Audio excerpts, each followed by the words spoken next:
Dito ako bumili ng cake sa Robinson supermarket lang naman 'to dito sa Santa Maria. Hmm. Ano 'to, Cindy's Cake, oo. Dami nila iba-ibang klaseng cake. Yun yung binili ko, yung Yema cake na malaki. Tingnan niyo ang kanilang mga tinapay. Marami silang iba't ibang klaseng tinapay din dito. Pinaalok nga ako ng tinapay ng tendere. Hindi na ako kumuha kasi ayoko ng sobrang dami kasi baka hindi maubos yung handa, di ba?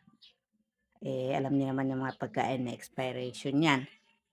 Oh, yan oh. Yung kanilang mga tinapay, yung mga cake na maliliit, oh.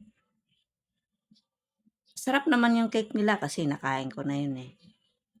Oh, tingnan niyo. Baka gusto niyong tikman at bumili dito sa kanilang mga iba't ibang klaseng tinapay.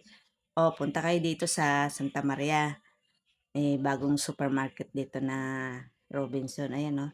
Mayroon pa silang cake na may ice cream. Dati bumili kami niyan sa Karamia. Ngayon hindi. Ayan, oh. Kaya nakatikim na ako niyan. O, diba? Masarap. May pakalendaryo sila, oh. Buti pang Cindy's, may pakalendaryo, no? Oh. Ayan na,